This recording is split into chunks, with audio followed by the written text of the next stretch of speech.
India से England तक, Australia से वेस्ट इंडीज तक, आईपीएल से सीपीएल तक, रणजी ट्रॉफी से अंतरराष्ट्रीय क्रिकेट तक, ये सारी खबरें, ये सारा एनालिसिस आपको मिलेगा क्रिकेट नेक्स्ट पर। मेरे चेतन नरूला के साथ आप देख सकते हैं ग्लोबल क्रिकेट वीकली हर सप्ताह केवल क्रिकेट नेक्स्ट पर, क्योंकि क्रिकेट मतलब क्रिकेट नेक्स्ट। तो इस हफ्ते की सबसे बड़ी सुर्खियां जो है वो हमें ले जाती हैं विमेंस क्रिकेट की तरफ, और दो इवेंट हैं जिन्होंने इस बार कंप्लीटली पूरे हफ्ते को डोमिनेट किया है। उसमें से एक इवेंट जो है वो है विमेंस आईपीएल। जी हां, the inaugural women's IPL season जो शुरू होने वाला है 4 मार्च से, और उसका फर्स्ट एवर ऑक्शन जो है हुआ इस सप्ताह मुंबई में। तो चलिए बात करते हैं उसके बारे में। जो बड़ी सुर्खियां रही हैं, स्मृति मंधाना 3.4 करोड़ के साथ आरसीबी रॉयल चैलेंजर्स बैंगलोर की टॉप प्लेयर बन गई हैं। उनके साथ साथ एलिज पेरी, रेणुका ठाकुर, ऋचा घोष, सोफी रवीन और साथ ही साथ हेदर नाइट। तो आरसीबी ने बहुत जबरदस्त टीम जो है इकट्ठा की है। दो खिलाड़ी जो है मुंबई इंडियंस के लिए भी स्टैंड आउट करते हैं, भारतीय कप्तान हरमनप्रीत कौर और नैट शिवब्रंट, जो बहुत ही हरफन मौला खिलाड़ी हैं। साथ ही साथ अगर हम गुजरात जायंट्स की बात करें तो उन्होंने लिया है ऑस्ट्रेलियन ऑलराउंडर एश गार्डनर को। यूपी वॉरियर्स की बात करें तो दीप्ति शर्मा, भारतीय ऑलराउंडर, उनकी लीड प्लेयर बनेंगी। साथ ही साथ दिल्ली कैपिटल्स की बात करें तो उनका भी जो एक कोर ग्रुप है बहुत ही पावरफुल बना है। जमीमा रॉड्रिग्स, शफाली वर्मा और साथ ही साथ मेग लैनिंग। तो चलिए हम बात करते हैं नेटवर्क 18 के ग्रुप स्पोर्ट्स एडिटर के श्रीनिवास राव से। श्रीनिवास, स्वागत है आपका ग्लोबल क्रिकेट वीकली पे मेरे साथ। तो चलिए बात करते हैं इस विमेंस आईपीएल ऑक्शन के बारे में। एक अजीब सा डायनामिक्स हमें देखने को मिला है, एक डिफरेंट तरीके का पावर प्ले हमें देखने को मिला है इस ऑक्शन के दौरान। क्या लगता है आपको, is this a path breaking event for women's cricket? Path breaking, I think वो जो आपने वर्ड यूज़ किया है, आई थिंक वो सबसे इम्पोर्टेंट वर्ड है। Don't look at this purely from, आप इसको सिर्फ क्रिकेट के नज़रिए से मत देखें। आप इसको सिर्फ आप जो ऑन द फील्ड आपको दिखता है प्राइम टाइम पे, आप जब टेलीविजन स्विच ऑन करते हो तो जो आप फुटेज आप देखते हो, this is not just about that, right? So it goes beyond, the narrative goes far beyond just the game. ये जो नैरेटिव है, और इसीलिए ये इतना स्पेशल है। इसलिए मैं कह रहा हूँ कि जो वर्ड आपने यूज़ किया, पाथ ब्रेकिंग। नाउ अब तक ये हो रहा था कि हम अगर आईपीएल को देखते एज अ प्रोडक्ट, तो ये एक हम how did we receive it, हमने इसको रिसीव किया like a family entertainment property, right? शाम के 7 बजे, 7:30 बजे, 8 बजे, it was meant for the whole family. That is how the product was packaged, जब से वो पहली बार हमारे टेलीविजन स्क्रीन पे आया 2008 में, राइट?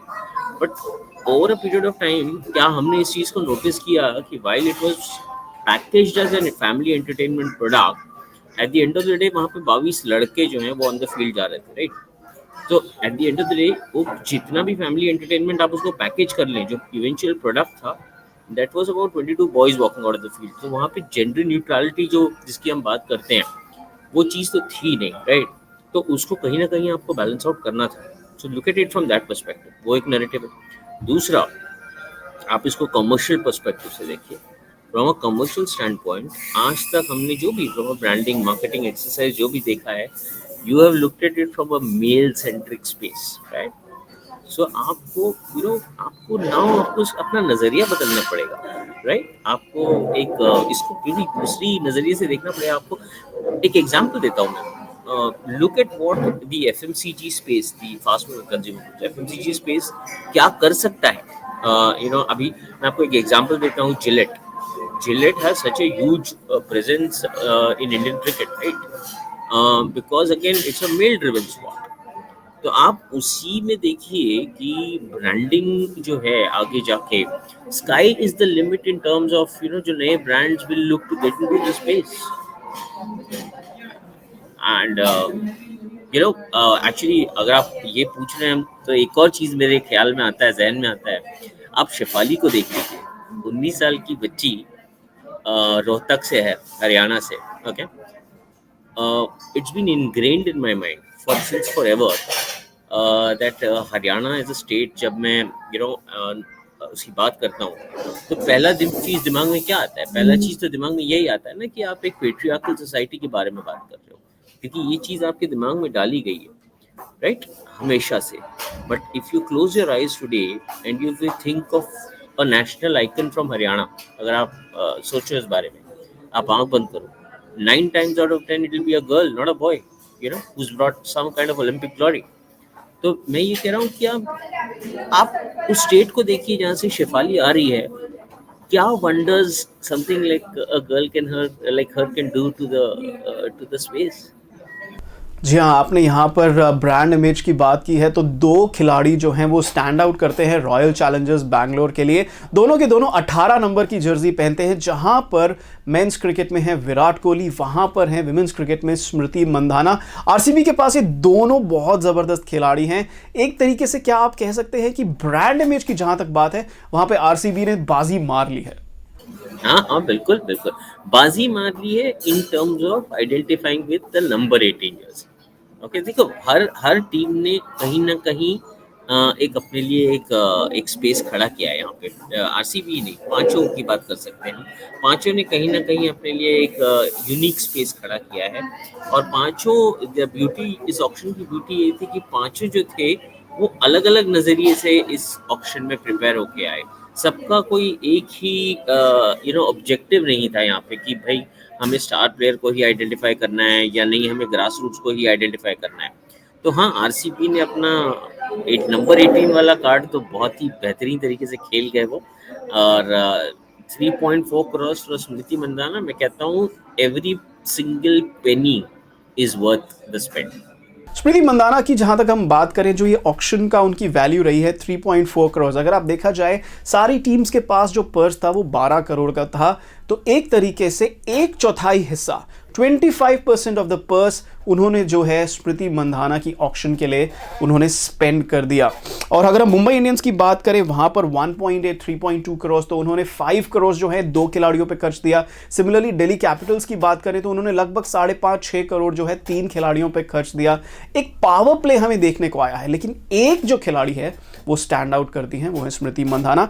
श्रीनी, अगर हम 2008 की बात करें, वहां पर एमएस धोनी पर भी बहुत जबरदस्त स्पेंड किया गया था। वो पहली ऑक्शन में थे, तो चेन्नई सुपर किंग्स ने उनको लिया था, मेगा बाय थी, मेगा परचेज थी, और हम जानते हैं कि किस तरीके के खिलाड़ी बनकर आए थे। क्या कंपैरिजन किया जा सकता है 2008 में जिस तरीके से एमएस धोनी की परचेज हुई थी, उसके similarly Smriti Mandhana in 2023 for women's auctions? नहीं चेतन, इसको आप ना इस नज़रिए से नहीं देख सकते। एक तो होता है कि आपने टीम ऑक्शन में खरीदी है और एक पर्सपेक्टिव से जाके आपने खरीदी है। दूसरा तो ये होता है कि उसके इर्द गिर्द आपकी सीजन कैसे बनेगी और कैसे चलेगी। देखो, आप कलकत्ता नाइट राइडर्स जो है, it's a strong case in point. आप 2008 से उनकी शुरुआत देख लीजिए, क्या धुआंधार शुरुआत हुई थी ब्रेंडन मैकलम की पारी जब खेली गई थी, right. But Calcutta night Riders तब तक ब्लूम नहीं हुआ था जब एक बढ़िया कप्तान उनको गौतम गंभीर में मिला, और तब उनका पर्सपेक्टिव बदला। और तब उनकी जो, तब तक आप कोलकाता नाइट राइडर्स को देखिए, what ever they were doing, the noise that they were creating, वो फ्रेंचाइज के बाहर, फील्ड के बाहर बहुत सारी आवाजें हो रही थी, बट ऑन द फील्ड सही तरीके की आवाजें नहीं हो रही थी। गौतम गंभीर ने उस चीज को बदला। गौतम गंभीर ने वो ओनर्स जो है, वो क्रिकेटिंग ओनर्स वो लेके आए फ्रेंचाइज, राइट। तो आप देखिए एमआई को देखिए, जो मुंबई इंडियंस, पहले 3 साल तो वो वार्म अप हो रहे थे, वो तो देख रहे थे क्या चलता है क्या नहीं चलता है। फिर एक बार वो जब मैदान में उतरे नए कप्तान के साथ, तो फिर देन वी ऑल नो कि उन्होंने क्या कर दिखाया, राइट। तो यही चीज़ यहाँ पे भी हमें देखने मिलेगी कि ऑक्शन जो है वो हमें पूरी पिक्चर दिखा नहीं रहा है। अब तो शुरुआत है, ये आगे पता चलेगा। अंत में यही बात करेंगे कि जो दो नए फ्रेंचाइजी आए हैं, गुजरात जायंट्स और यूपी वॉरियर्स, उन्होंने किस तरीके का इंपैक्ट बनाया है। एक तरीके से नए फ्रेंचाइजीज हैं। अगर आईपीएल को कंपेयर किया जाए, मेंस आईपीएल में भी दो नए फ्रेंचाइजी आए थे। एक तरीके का नया पावर प्ले बनता जा रहा है, नया फील्ड ऑफ प्ले बनता जा रहा है। क्या लगता है श्रीनी, किस तरीके का इंपैक्ट रहा है इन दोनों फ्रेंचाइजीज का? राइट, एलिसा हीली, अगर मैं ये यूपी वॉरियर्स के पास गई, राइट, जी और जी ये जी सिर्फ 70 लाख रुपए में गई है। जी जी। आई एम सरप्राइज चेतन, मैं ऑनेस्टली बहुत सरप्राइज था। मुझे wicket keeper batsman, 32-year-old, captaincy material, experience, big star, global appeal, क्या नहीं है उनमें। मैं जब वो नाम देखता हूँ एंड उनका 70 लाख में वॉरियर्स के पास जाना है, भी तो स्टील ही हो गया ना। ये तो एक तो ताहिला मकरात उनके पास गई है, तो ये दीप्ति शर्मा है वॉरियर्स के पास। ये जो स्क्वाड है ये बहुत ही मेरे ख्याल से बहुत वेल राउंडेड स्क्वाड है, और पता नहीं कैसे ये डिस्टिंग्विश करें। आई एम अनेबल, मुझे लगा Alyssa Healy would be one of the costliest players to go. हाँ, और यही बात कह रहा हूँ तो आप मुंबई इंडियंस को देख लीजिए। मैं हाल ही में अभी रिसेंटली किसी से बात कर रहा था इस बारे में।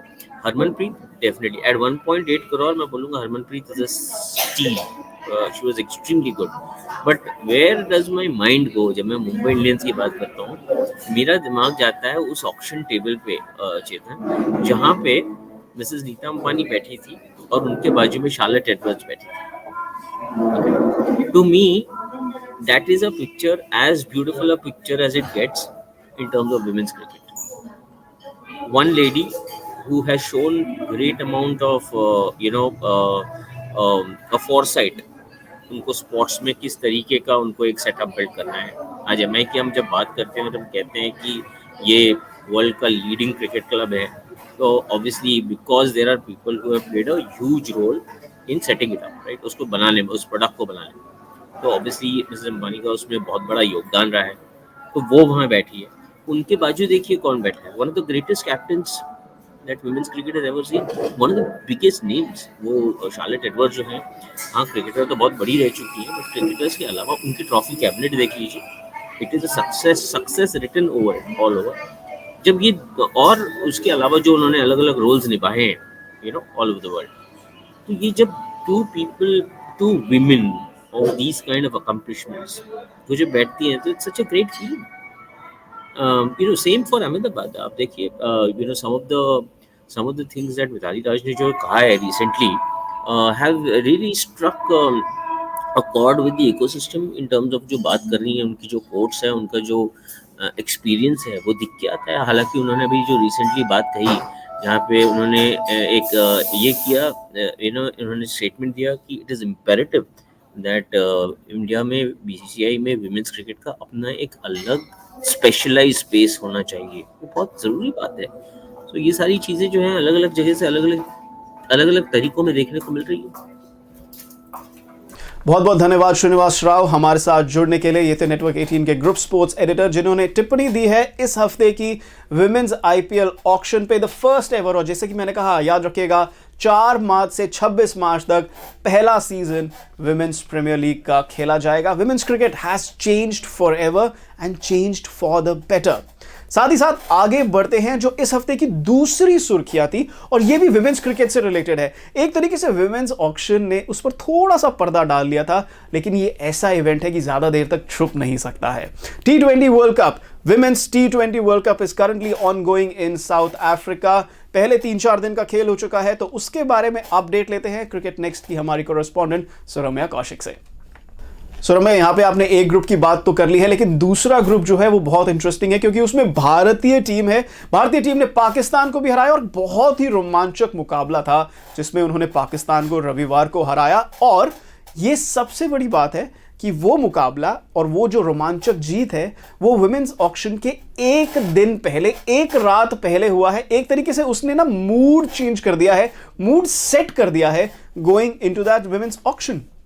Thank you so much, Chetan, for calling me on your show. And Chetan, जब राउंड अप की बात आती है ना, तो I get very excited because starting से लेकर वो जो चार्ट करने का प्रोसीजर होता है ना कि कौन सी टीम ने कैसे खेला, and you very well said that there were quite a lot many upsets also. तो सबसे पहले बात करते हैं कि पहला मैच का था। सो पहला मैच था 10 फरवरी को विमेंस T20 वर्ल्ड कप में।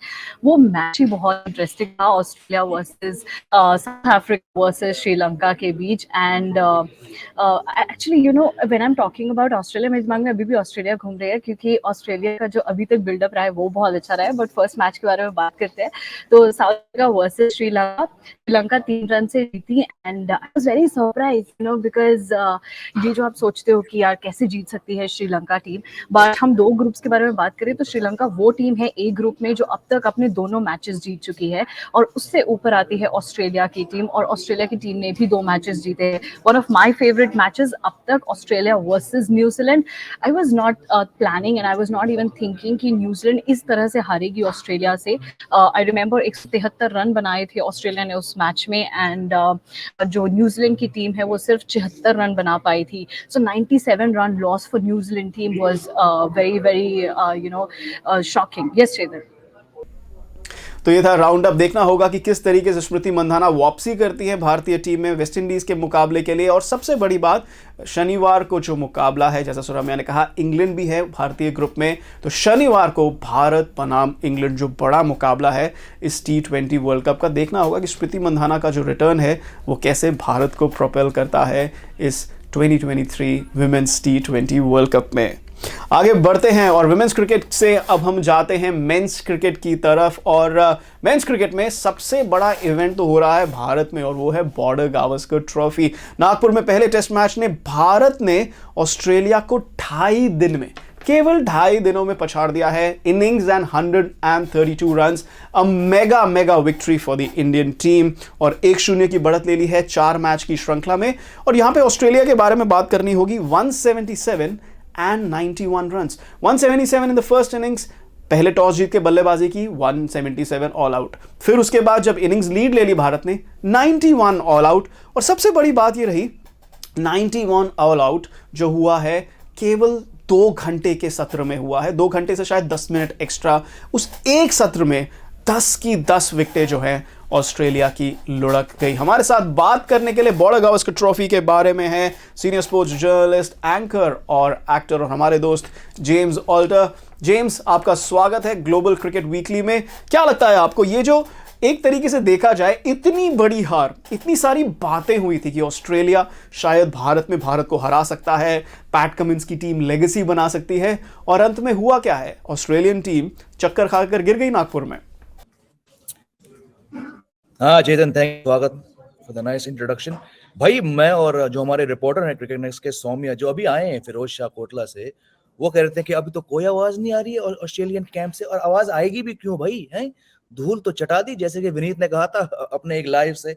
And look, I get the fact that on record Australian team के अंदर से कोई कमेंट नहीं आया था पिच को लेके, पर you know the travelling media, और मीडिया जो वहां उनके घर में बैठ के ये सब शोर शराबा जो था, अब वो नहीं आएगा. बिकॉज चितन, मेरा ये मानना है कि Australia checked out of the first test even before the toss, जब उन्होंने वो ऐसे 11 चुना which was never going to beat India. 4 bowlers, of which 2 are playing for the first time here, dropping Travis Head despite, yes, he has a poor record, but बंदा 1.5 साल से खेल रहा है, he's averaging 50, right? He can bowl. तो I don't see how this team is going to come back in this series. If they want to learn something, वो रोहित शर्मा से पूछ सकते हैं कि भाई तुम लोग जब 36 पे ऑल आउट हुए थे तो तुमने कैसी वापसी करी. But I think that was a once in a generation amazing series. वो इस ऑस्ट्रेलियन टीम से फिलहाल हम नहीं एक्सपेक्ट कर सकते हैं. Forget winning, even competing मुश्किल है भाई चेतन, मेरे हिसाब से. यहां पर आपने 2 बातें कही हैं कि एक तो मेंटली चेकड आउट है. दोनों बातें करते हैं. पहली बात करते हैं, एक मेंटली चेकआउट की बात की है. हम ये जानते हैं कि ऑस्ट्रेलियन मीडिया की बातें ऑस्ट्रेलियन क्रिकेटर काफ़ी सुनते हैं. अगर आप इंडियन क्रिकेट के बाहर जाएं तो मीडिया और क्रिकेटर्स में ऐसा रिलेशनशिप होता है. हमने इंग्लैंड में भी देखा है, पाकिस्तान में भी देखा है, साउथ अफ्रीका, ऑस्ट्रेलिया, आप किसी कंट्री का भी नाम ले लीजिए.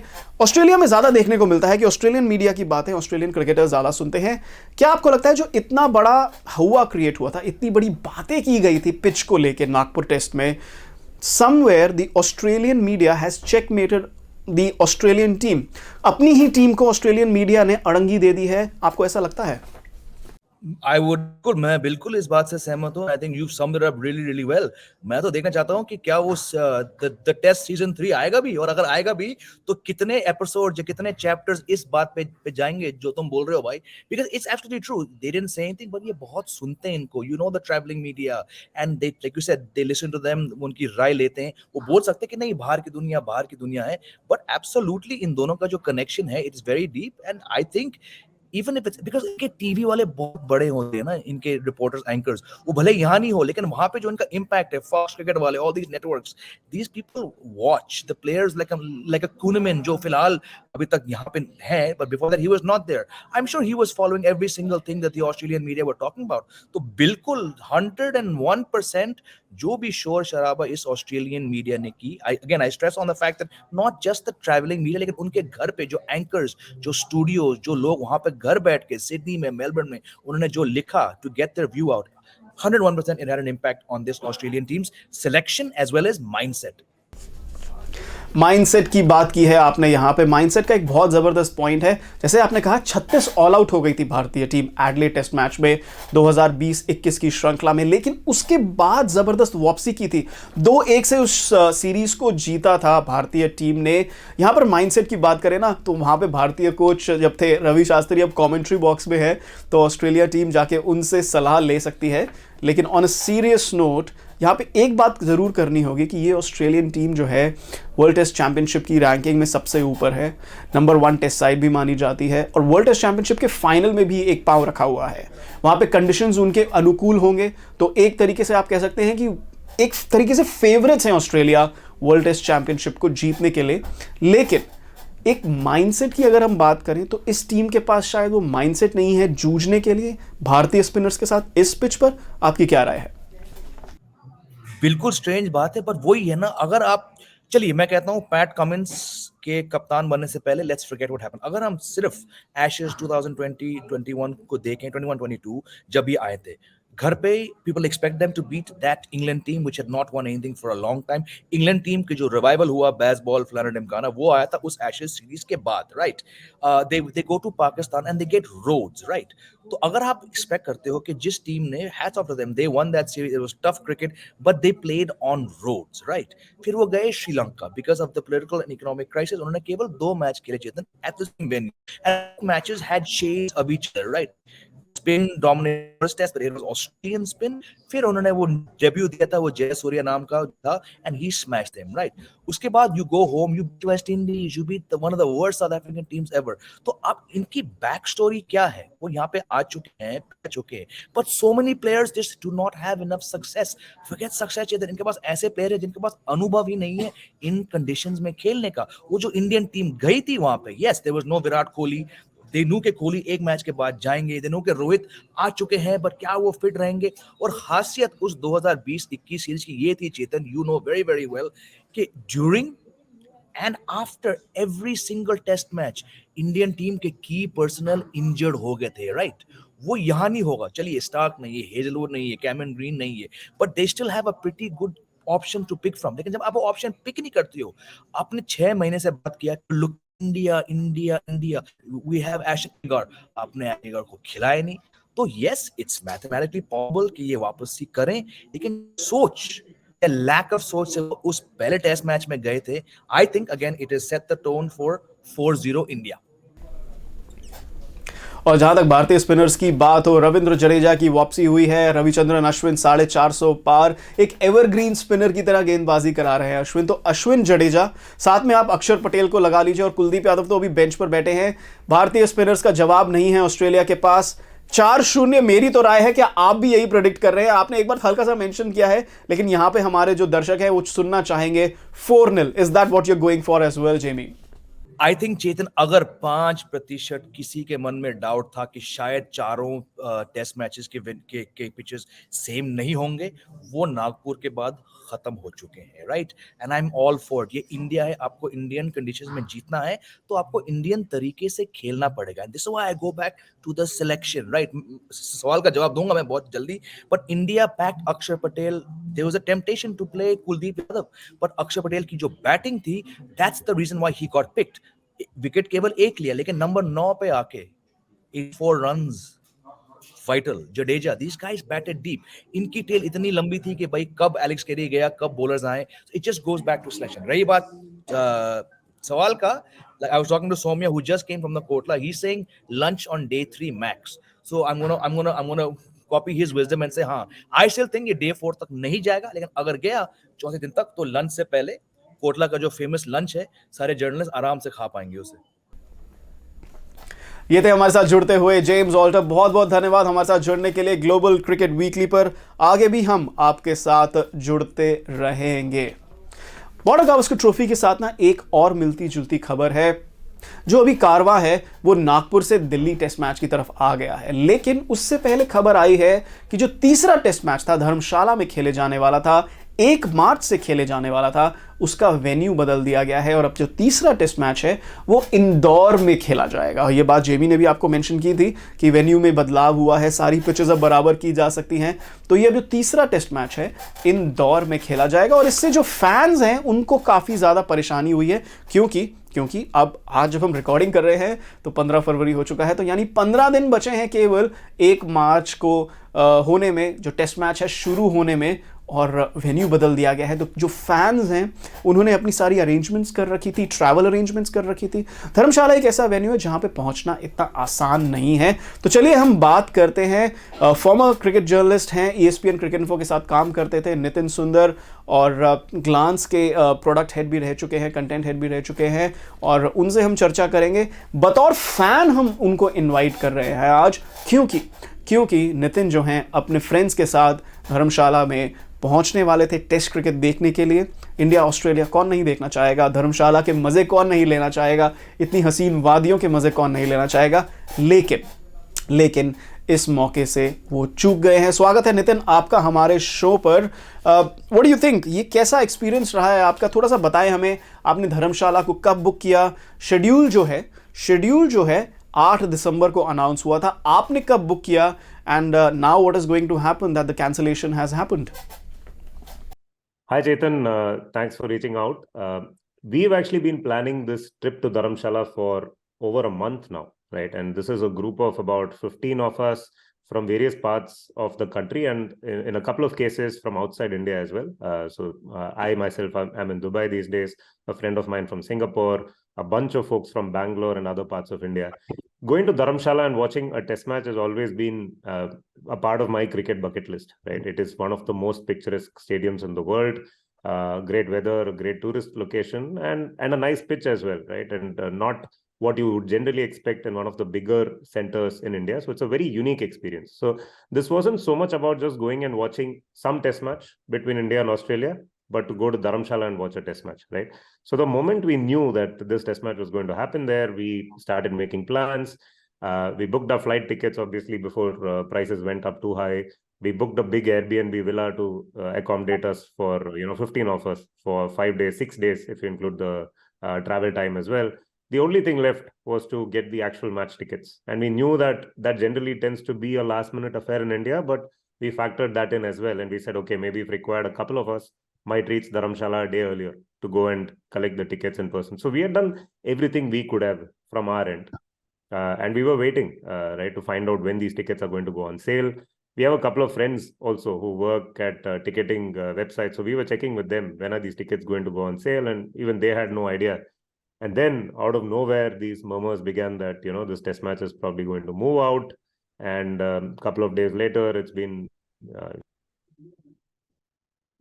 it's extremely disappointing. I would say it's quite unprecedented that test match has been moved away so close to its actual game time, and for reasons that are not entirely out of control. It's not like a pandemic took hold or something of that kind, right? We've had those sorts of problems in the recent past. This was something that was entirely, I feel, in the control of the people involved. I know the formal reason given out is that the outfield wasn't ready. I don't know, as an Indian cricket fan, you are a bit of a cynic, so you do a little bit of digging around.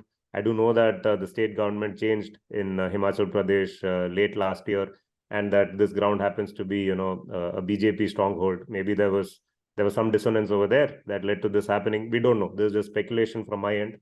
But what was most disappointing was a couple of things, right? One, there was absolutely no mention of the fans or the inconvenience and sadness this is going to cause to fans in that short release that was put out by Mr. Jay Shah on behalf of the BCCI. And secondly, even if all the reasons are valid and real, if you have to move a test match away from Dharamshala, why would you not select a venue that is close to the city of Dharamshala? India is a massive country. Delhi is close by, Chandigarh is close by. A bunch of us were anyway flying into Dharamshala, right? We might have been able to, rejig our travel plans to make it to a test match in Delhi or in Mohali. Not so easy to do the same to, and go to Indore to watch a test match now out of the blue. It's quite far away from Dharamshala. this is equally true of Australian fans who are flying in from Australia to watch this match. And I remember reading about one of those groups where, again, they are up in arms. They don't know how to deal with this now because lots of travel and accommodation money gone up in flames, right?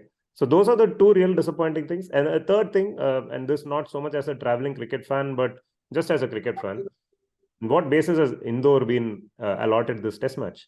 Apparently, Kolkata has not hosted an India-Australia test match since 2001. One of the greatest, probably the greatest test match ever played. Why not one of the bigger venues, right?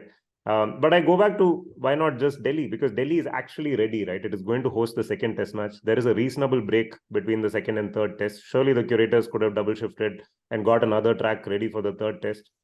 At this point, it's just a lot of disappointment, a lot of speculation, and really trying hard to get refunds from Airbnb and from airlines. And yeah, just very sad. I don't think I'll ever plan a trip to an Indian city to watch a cricket match in advance. Unless I'm going to my hometown, I don't see myself doing that because this now sets a precedent, right? They could do this as many times as they want to.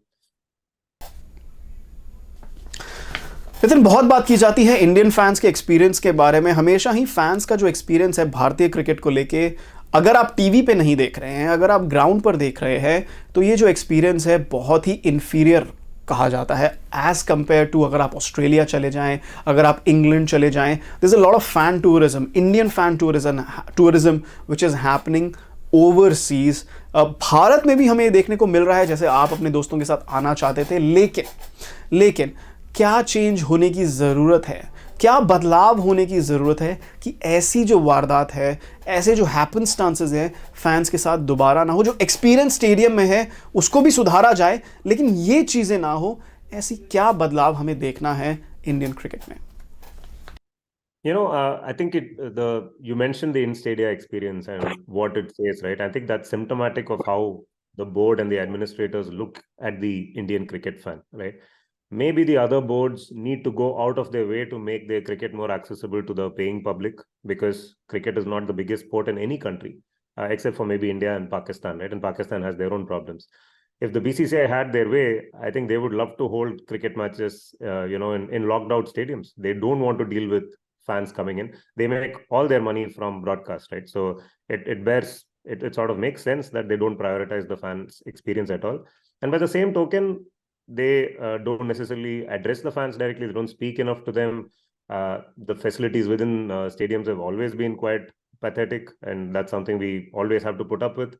And for the same reason, I guess they don't really network too much with the tourism industry to make this a great experience, right? This could be an excuse or a great reason to bring people from other parts of the world to come into this country and watch. I mean, watching a cricket match in India is one of the biggest sporting experiences that you could have, right? Whether it's a test match, an IPL game, whatever it is. There's a pot of gold to be made over there. It's just that I think the cricket administrators are sitting on several pots of gold that they don't really care about this one. I think that's the sad reality of it. I don't know when this will change. इसके बाद एक ही सवाल आता है कि क्या आप दोबारा प्लान कर रहे हैं बॉर्डर गावस्कर ट्रॉफी को देखने का? Are you coming to one of the test matches? If not, इस साल आईपीएल है, वो भी भारत में खेला जाएगा दोबारा से होम एंड अवे बेसिस पे, and of course there is the ODI World Cup in October November. Are you planning to come down to India along with your friends and watch some cricket? See, a couple of things there. One, the IPL has always been a little more accessible, right? And I think that's because of the private enterprise that's involved in the IPL. Getting tickets has been easier. Traditionally, I've gone for quite a few IPL games. The experience, it is the same grounds, and there is only so much you can do to improve, say, toilet facilities inside a stadium. But you always sense that an IPL game experience is just that little bit better than it is for an international game. It's just the way it is. Now, when we talk about the World Cup, the ICC is also involved. I think there are other hoops that you need to jump through before ticketing for ICC events, etc. happens. I did go as a fan to watch the 2019 World Cup in England, for instance, right? It was a very well-organized event, but it was, I found the ticket purchase process a little anachronistic. In India, I had to wait for a paper ticket to be couriered to me from the United Kingdom, for instance, right? So the ICC also has its own sort of loopholes and problems that it is dealing with. I personally feel I've just been scarred by this experience so much now that I would definitely think twice, thrice before I go to any city, unless I'm going to Bangalore or Chennai, which are cities where I have family, and I have reasons to go. And even if the match gets cancelled at the last minute, there's stuff for me to do in those cities. I don't see myself necessarily going to any other part of this country unless I wouldn't even say unless until I have the ticket in hand, but until the first ball is bowled, because you don't know at what point the rug can be pulled from under your legs. जी हाँ, ये है भारतीय cricket fan Nitin सुंदर। और भारतीय cricket fans का ना जज्बा ही है, आप उनको कितना ही मिसट्रीट कर लो ना, वो फिर भी आएंगे क्योंकि क्रिकेट से इतना प्यार है। लेकिन the BCCI has to take note, the BCCI has to make sure that the fans who deserve better, they get better, क्योंकि फैंस से ही जो है भारतीय क्रिकेट चलता है। तो चलिए आगे बढ़ते हैं, अब थोड़ी सी लीग क्रिकेट न्यूज़ के बारे में बात करते हैं, क्योंकि ये इंटरनेशनल क्रिकेट के साथ ना हैंड इन हैंड चल रहा है आजकल, कोई भी ब्रेक नहीं मिलती है। गल्फ जायंट्स ने इनॉग्रल इंटरनेशनल लीग T20 जो है यूएई में खेला गया था वो जीत लिया है। उन्होंने डेजर्ट वाइपर्स को हराया फाइनल में। काफ़ी आईपीएल इंटरेस्ट था इस टूर्नामेंट में। MI एमिरेट्स थे, उन्होंने थर्ड फिनिश किया। जो दुबई कैपिटल्स थे, दिल्ली कैपिटल्स के फ्रेंचाइजी, उन्होंने फोर्थ फिनिश किया। और कोलकाता नाइट राइडर्स के franchisee Abu Dhabi Knight Riders, they finished in the last place. और ये अकेली T20 लीग नहीं चल रही थी, साउथ अफ्रीका में भी T20 लीग चल रही थी, जहां पर फिर से आईपीएल इंटरेस्ट था और बहुत ज़्यादा आईपीएल इंटरेस्ट था। और वहां पे सनराइजर्स ईस्टर्न केप ने प्रिटोरिया कैपिटल्स को हराया। Pretoria Capitals obviously Delhi Capitals के आम, और सनराइजर्स ईस्टर्न केप जो हैं सनराइजर्स हैदराबाद के आम हैं। जोहानिसबर्ग सुपर किंग्स वो सेकंड आए लेकिन फाइनल में नहीं पहुंच पाए। सनराइजर्स ईस्टर्न केप ने वो नंबर 3 पर थे और उनको एलिमिनेटर में हराया था। और उसके बाद हम बात करते हैं पाल रॉयल्स की, जो फोर्थ आए। डर्बन सुपर जायंट्स फिफ्थ, और MI Cape Town, Mumbai Indians Cape Town, they finished sixth. और MI आईपीएल में भी थोड़े लास्ट आए थे, तो they will not necessarily like it. ये देखना है कि आईपीएल में इस साल क्या इंप्रूवमेंट्स वो कर पाते हैं। लेकिन ये जो इतनी बड़ी खबर है ना ऐसे T20 की, इससे क्या सबसे बड़ी खबर उभर कर आई है, और वो ये है कि एडन मार्करम जो थे वो कप्तान थे सनराइजर्स ईस्टर्न केप के, और मयंक अग्रवाल को इस साल 8 करोड़ में लिया है सनराइजर्स हैदराबाद ने। तो कौन कप्तान होगा आईपीएल 2023 में? आईपीएल 2023 के कप्तान की दावेदारी जो है मयंक अग्रवाल और भुवनेश्वर कुमार के बीच देखी जा रही थी सनराइजर्स हैदराबाद की। लेकिन अब जब एडन मार्करम ने जितवाया है, लेकिन अब जब एडन मार्करम ने जितवाया है सनराइजर्स ईस्टर्न केप को, तो क्या एडन मार्करम भी एक प्रबल दावेदार हो सकते हैं सनराइजर्स हैदराबाद की कैप्टनसी के लिए? तैयार रहिएगा, ये न्यूज़ आएगी जल्दी ही और हम ग्लोबल क्रिकेट वीकली पर ज़रूर डिस्कस करेंगे। आईपीएल 2023 ज़्यादा दूर नहीं है, विमेंस आईपीएल के एकदम बाद 1 अप्रैल से शुरू होने की एक्सपेक्टेशन है फॉर द आईपीएल 2023 सीजन। जाने से पहले डोमेस्टिक क्रिकेट की बात होना बहुत ही ज़रूरी है, क्योंकि इस हफ्ते इन सारी खबरों के साथ रणजी ट्रॉफी का फाइनल भी खेला जाएगा।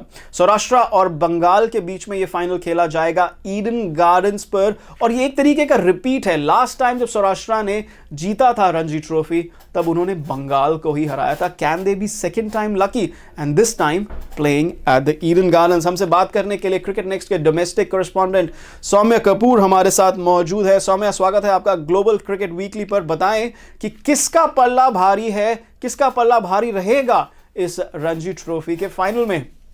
आई गेस चेतन भाई, दोनों ही टीमें बहुत अच्छा क्रिकेट खेल कर आई हैं।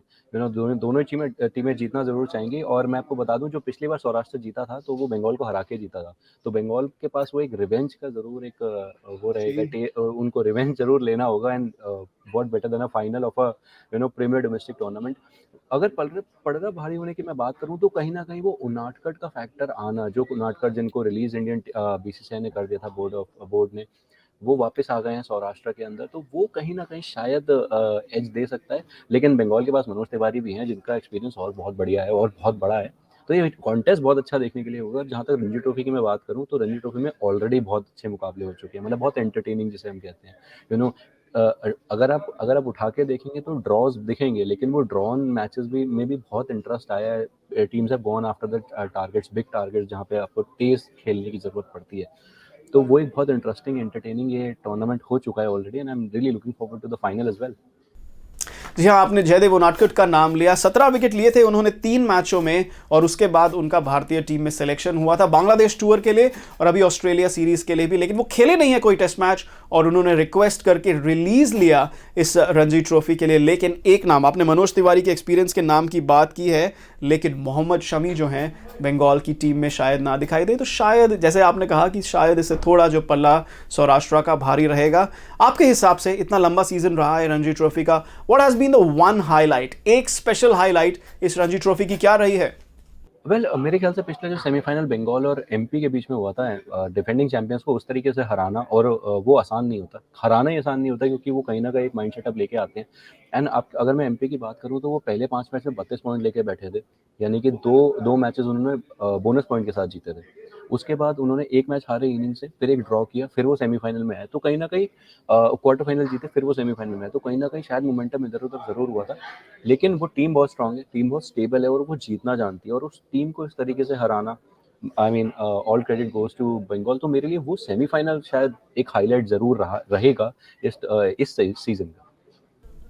जी हाँ, बंगाल ने हराया था मध्य प्रदेश को, तो शायद वो जो जीत है, वो जो बड़ी जीत है, डिफेंडिंग चैंपियंस को हरा के फाइनल में पहुंचे हैं, उससे शायद सौराष्ट्र को वो कड़ी टक्कर देने में सक्षम हो सकेंगे। It might be a very very even contest at the Eden gardens. हम सारी खबर, सारा जो विश्लेषण है उस रिजल्ट का ज़रूर करेंगे अगले एपिसोड में, क्योंकि आज के एपिसोड में ग्लोबल क्रिकेट वीकली के बस इतना ही। अगले एपिसोड में केवल रणजी ट्रॉफी नहीं, भारत और ऑस्ट्रेलिया का दूसरा टेस्ट, उसकी खबर रहेगी, और इंग्लैंड और न्यूजीलैंड के बीच होने वाली जो श्रृंखला है उसका भी हम जिक्र करेंगे, और साथ ही साथ विमेंस T20 वर्ल्ड कप तो चल ही रहा है। उम्मीद करते हैं आपको हमारा ये एपिसोड पसंद आया होगा। मैं चेतन नरूला तब तक आपसे इजाजत लेता हूं। बने रहिएगा क्रिकेट नेक्स्ट के YouTube चैनल पर, क्योंकि क्रिकेट मतलब क्रिकेट नेक्स्ट। इंडिया से इंग्लैंड तक, ऑस्ट्रेलिया से वेस्ट इंडीज तक, IPL से CPL तक, रणजी ट्रॉफी से अंतरराष्ट्रीय क्रिकेट तक, ये सारी खबरें, ये सारा एनालिसिस आपको मिलेगा क्रिकेट नेक्स्ट पर। मेरे चेतन नरूला के साथ आप देख सकते हैं ग्लोबल क्रिकेट वीकली हर सप्ताह केवल क्रिकेट नेक्स्ट पर, क्योंकि क्रिकेट मतलब क्रिकेट नेक्स्ट।